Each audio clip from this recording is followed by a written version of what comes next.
Sakop sa ginibog drug bypass operation. Triple o apat na doble ang bihikulo na gruso sa siyudad kang Naga. Mas complain ng police station kang Naga City Police Office. Newsbreak. Sa headlines kan mga baratat, tema para sa Peña Francia Fiesta 2023, iniluwas na kang Archdiocese of Cáceres sa rong vlogger sa Naga na biktima ng snatching ng tutok subot nin Badil, dinakop, sospek sa pang-i-snatch na dakupman. Truck na kargado nin buhay na manok na aksidente kasubanggi sa Goa, Camarines Sur, tulo ang gadan. Mga naggraduar sa kursong Bachelor of Science in Nursing sa Naga College Foundation, tinauan nin honra. Diyos marhay na hapon. Ako si Mark Mendoza, ang sa indong tagapaghatod bareta. Mga barangay sa Naga na nakapagsumitir asin nakapagpa-approve na kang sa inang budget sa sangguniang panglungsod kang siyudad ng Naga, pinaghiras ang sa inang sekreto kung taano naging madali ang paghaman kang sa inang budget ngunya na taon. Aramon ang kompletong details sa report ni Melvin Machado. Kooperasyon kan labang miyembro kang konseho sa barangay, ini ang haros pararehong rason ni Punong Barangay Efren Nepomuceno kang Barangay San Francisco, Punong Barangay Buboy Sierra kang Barangay Peña Francia, asin Barangay Captain Jefresina Mangiat kang Barangay Carolina kung taano, dahil sindan na dipisilan na makapagsumitir asin makapagpa-aprobar sa sangguniang paglunsod kang sedang annual budget ngunya na taon. Bago kaini, sinabi ni City Councilor Jas Albios na may mga opisyal kan barangay sa Naga na hastang ngunyan, dai pa nakakasumitir, asin dai pa nakakapa-aprobar kang sedang budget ngunya na taon. 2023 annual budget mi po, na-approve siguro ito mga February or March. Garo pang 8 kami or pang 7. Basta lao kami sa 10 na nainot. Dapat January pa lang, January last year, kung masubmit kang budget mo yan, January last year, dapat nakapag puong ka na kang God budget mo. Kaya dapat before mga June, aprobado na yan, nakasubmit ka naman duman sa City Hall. And the rest kayan, medyo madali-dali na. Alin na po, October pa po, kami pero naman po kami nasa pang-apat, pang-5 kami yan sa city. Ma-EIP po ba kami, annual investment plan. Gapos sa komitiba po, nagiging na, before pa mag-meeting kami kayan, naghanda na sinda ako ng mga kaipuan sa sinda mga komitiba. Kaya po, pag natipo na po ito, pag adalan mi na to, tapos mabudgeting na po kami kayan. Maski nakapagpa-aprobar na ang Barangay Council kan San Francisco, mas aamayan na subot ninda sa masunod na taon. Hagad ko po garingan sa pag-iriba, partikular po sa Sakong Tresurera, sa mga barangay kagawad na asisain ng mga annual budget for 2024, dapat mapreparar na ngunya na July pa lang, August dapat nakahanda na para October or November, mai-submit mo na po sa sangguniang panglunsod. Ang bakong amay na pagpreparar kang budget kang barangay sa siyudad kang Naga, ang dati naman issue sa mga ini na padagos pinaghahanapan ng solusyon. Para sa GNN TV 48 Naga, Melvin Machado, Newsbreak. Sa iba pang bareta, mayo pang ibang detalye ang lokal na gobyerno kang siyudad ng Naga sa naging anunsyo ni Mayor Nelson Legacion sa social media. Nasisimbagon na subuot kan Ako Bicol Party List ang pagpapairahay kan Jesse Robredo Coliseum na aabuton subuot sa 100 million pesos ang podong itatagama digdi. Ang GMR Coliseum ang nagagamit sana kung igwanin makusog na pag-uran. Hulit adigdi pinagdadara ang mga evacuees hali sa mga hababang parte kan siyudad ng Naga. Sa iba pang bareta, sa hahamano na master plan kan lokal na gobyerno kang Naga may hiling kung sain asimpirang langkaw ang kaipuhan sa itutugdok na edipisyo kan LGU sa presenteng lote kaini sa city compound. Inako na ni Mayor Nelson Legacion na kaipuhan na kan siyudad ng Naga na haralangkaw na edipisyo para sararo na sana ang mga opisina. Kasimbaga naman subot ini sa padagos na pagdakol kan tinatawan serbisyo kan lokal na gobyerno kan siyudad. Pero ang malinaw po kaya, dahil nagdadakula po ang populasyon, nagdadakul ang serbisyo na kinakaipuhan, bako ng supisyente ang mga opisina kan lokal na gobyerno Naga. kaipuhan na magpadakula, kaipuhan na magdagdag. And therefore, sa gigibo ng master plan, dapat maiproject. Sa iba pang bareta, pagbuelta sa paggamit nin illegal na droga ka nagkapirang individual sa Naga, ikinamundo kang Naga City Police Office. Aramon tang kompletong detalye sa report ni Jerome Breeze. Namumundo ang Naga City Police Office na sa ibong ka na ginigibong nga mga programa kada mga otoridad kontra illegal na droga. Katabang ang lokal na gobyerno ka na syudad ni Naga sa pagikan na Naga City Dangerous Drugs Board. Kadakol pa man giraray ang nagbubuelta sa paggamit asin pagbabakalin illegal na droga. Sigun kay Police Lieutenant Colonel Dario Sola, ang Deputy City Director for Operation kan NCPO. Hagad ninda ang tabang kan publiko, lalo na ang mga may kaparientes na imbelto sa paggamit asin pagbabakalin illegal na droga na makipag-koordinar sa inda. Tangaling mahanapan ng solusyon asin dahil na may imbelto pa sa mga operasyon. Na hindi yung stigma na, uy, si ganito, dating drug user or drug pusher. So, tulong-tulong po tayo na sana, hindi na natin mabuti na huwag tayong resorting to operation. Dahil yung iba naman dito, sabi nga, ayaw makipag-cooperate. Kaya, patuloy, nagkakaroon tayo ng pagkasan ng operation na umahatong dito sa may mga accomplishment pa tayo. For the last week, meron tayong mga na-arrested na nasa 4 na katao. So, violations of 9165. So, yun yung nakakalungkot na despite na may mga programa, ayaw pa rin talagang tumigil ng iba. Pero, malaki rin pasalamat namin at doon sa tracking namin ng mga nag-surrender noong 2016 pa, may mga bilang na nakakapagtapos sa programa ng Community-Based Drug Rehabilitation Program na pinangungunahan din ito ng aming partner sa LGU, yung Naga City Dangerous Drug Board. Para sa Janan TV 48, Naga Jerome Breeze, Newsbreak. Padagos pa sa mga bareta, sakripisyo sa training. Ini ang armas ngunyan kan football team na makikipagpatibayan sa ibang team sa bilog na nasyon sa nagraraning Prisaa 2023.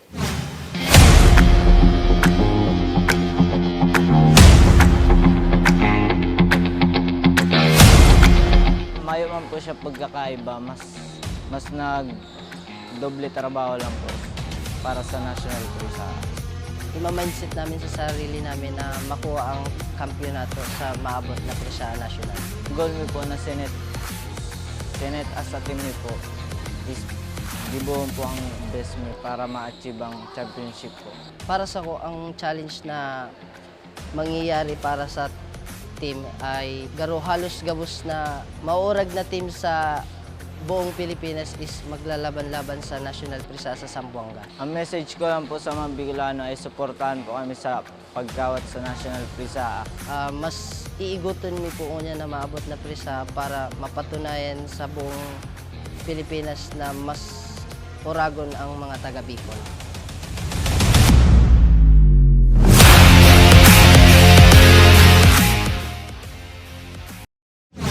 Sa pagbabalik kang newsbreak, tulog gadan kan maaksidente ang sarong truck na kargado ng buhay ng manok.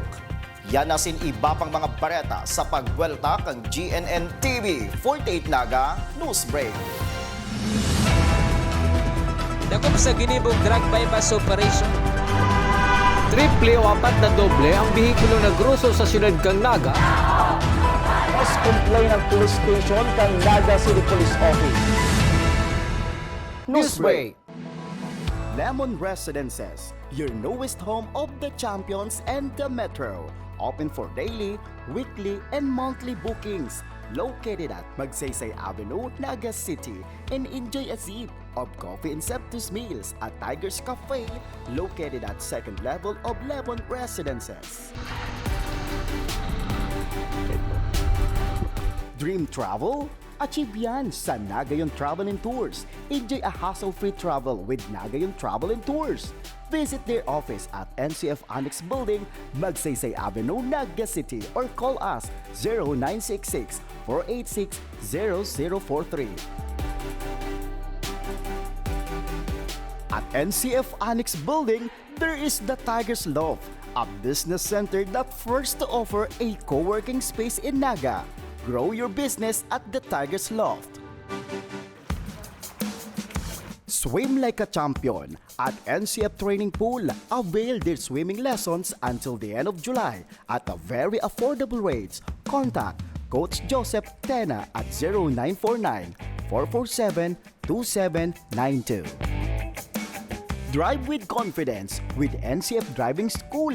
Avail their theoretical driving course and practical driving course. For beginners, NCF Driving School is LTO accredited. Flight attendants, prepare for takeoff, please.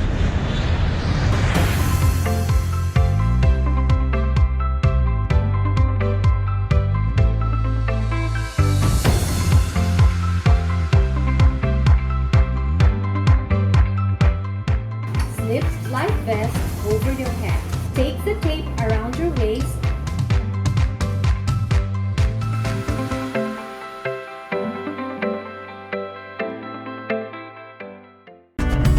Sa oras ng sakuna, isa sa mga kailangan natin sa ating tahanan ay isang gubag. Ang isang gubag ay naglalaman ng tubig, mga dilata at biscuits upang hindi tayo magutom, energy bars o energy drink, first aid kit, communication devices tulad ng flashlights at batteries, whistles o pito, portable radio, at extra cellphone. Mas mabuti kung meron tayong prepaid load guard. Tools, tulad ng Swiss knife at gunting. Maaari din tayo magdagdag ng lubid. At huwag natin kakalimutan ang hygiene kit na naglalaman ng sabon, tissue, toothpaste, toothbrush, at face mask. Sa lahat ng oras, laging bukas, nakahanda ang aming tanggapan. Tandaan, ang Bicolanong alerto, pirming protektado.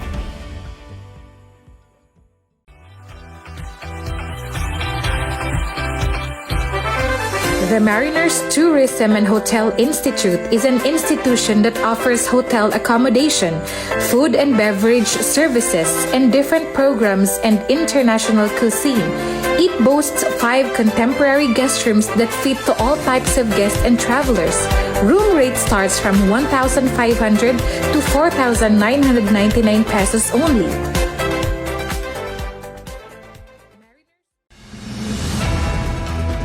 Dako sa ginibong drug bypass operation. Triple o 4 na doble ang bihikulo na gruso sa siyudad kang Naga. Mas complain ang police station kang Naga City Police Office. Newsbreak. Padagos pa sa mga bareta, 2 bulan bago ang Setyembre, iniluwas na kan Archdiocese of Cáceres ang tema ngunya na pagselebrar kan ika-141st year of devotion kay Divino Rostro, asin ang ika-313th year na devotion kay Nuestra Señora de Peña Francia. Ngunya na taon, ang tema iyo ang naglalakbay kaiba ni Maria sa pagmidbid sa presensya kan Dios sa makasala na kinaban, kasabay ang pagpapagirumdum sa gabos na deboto na ang Peña Francia Fiesta sarong religious activity asin bakong fiesta sa baryo, bakong street dancing, variety show asin talent competition. Sa iba pang bareta, sarong fast food chain sa Naga naghagad tabang sa Bureau of Fire Protection kan sumaagong aga. Aramon ta kung taano sa report ni Melvin Machado. Sarong fire truck halis sa Bureau of Fire Protection kang Naga, ang marikas na nakapagresponde sa fire alarm sa sarong fast food chain sa tubangan kang Holy Rosary Major Seminary kasbagong pagkaaga. May nagbungkara subot keng kalayo sa kusina kanasabing fast food chain na iyuman sinaging sentro kang ginibong investigasyon ni the Senior Fire Officer 1 Don Pomposo kang BFP Naga.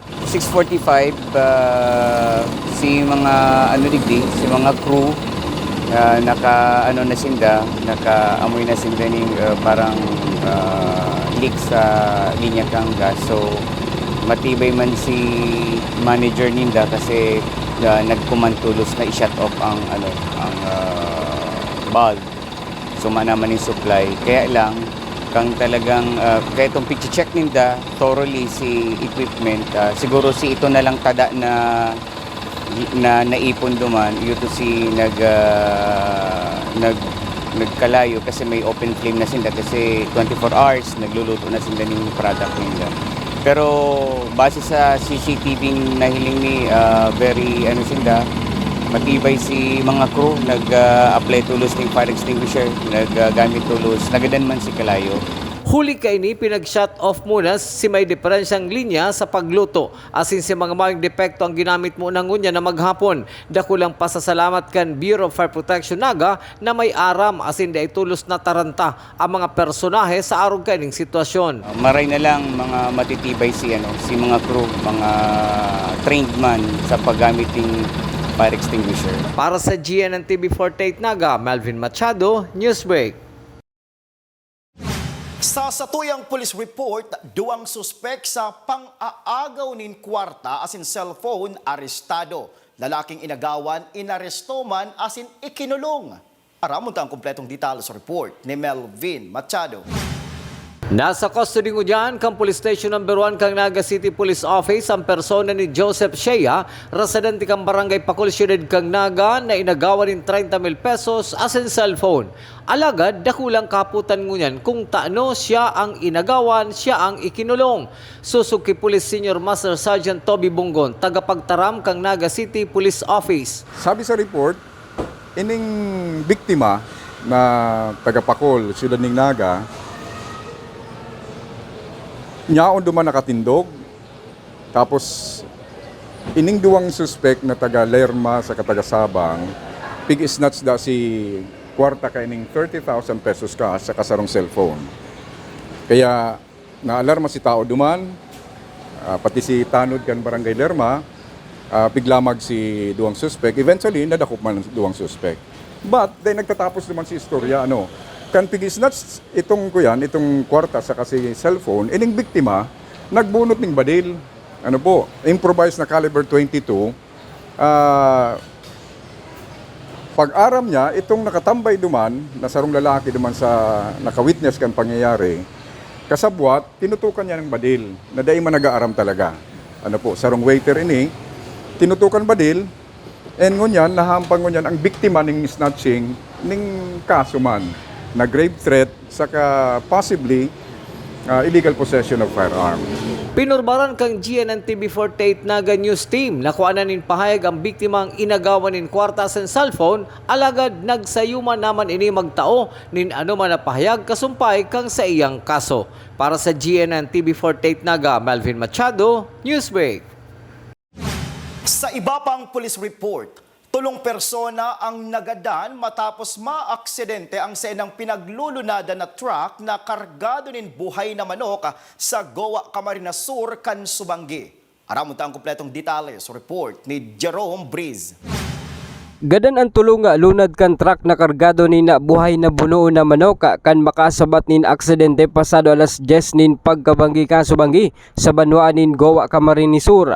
Kabali sa nagresponde ang Bureau of Fire Protection kan Goa, Camarines Sur, susog kay Fire Officer 1 Raymark Ibarreta, tagapagtaram kan na BFP Goa, pasiring sa Ciudad ng Naga ang truck na posibleng nawaranin na preno kun kaya na aksidente. Nawaran po siya ng preno, nawaran din po ng control po sa pagmaneho si driver.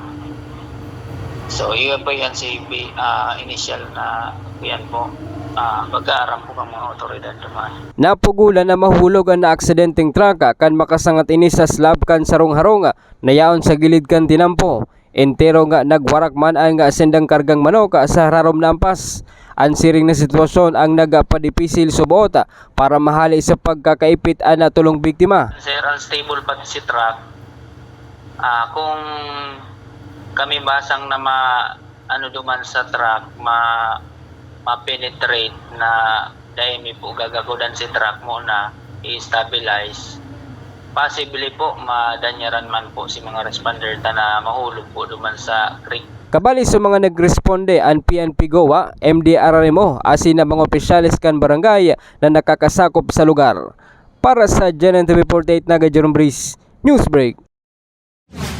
Sa iba pang mga bareta, mga graduating students sa kursong Bachelor of Science in Nursing kang Naga College Foundation pinagtawan honra sa indang clinical graduation. Aramon ta ang bilog na istorya sa report ni Junior Correspondent Christine Reyes. Tibay, talino at determinasyon kang graduating students sa kursong Bachelor of Science in Nursing, tinawan-on na sa ginibong Clinical Graduation and Recognition Rites 2023. Sa loob kang 4 na taon sa kolehiyo, daing naging madali ang napag-agihan kanilang bang estudyante kang College of Health Sciences. Sigon kay Patricia Tan, naging dakulang tabang ang Naga College Foundation para mas mabisto asin maging matibay sa pinili niyang propesyon. How does NSF molded me? Unang-una, by providing me great education. So through the skillful and knowledgeable teachings from our professors, syempre dun unang-una. Pangalawa, through the skills that we gain through our exposure sa hospital affiliations. Third is by allowing us to gain opportunities beyond the academic field. Arog nita na achiever, tinawan doon man ni Heidi Colliantes, governor kang CHS, daing naging madali ang sa iyang journey bilang sarong student leader.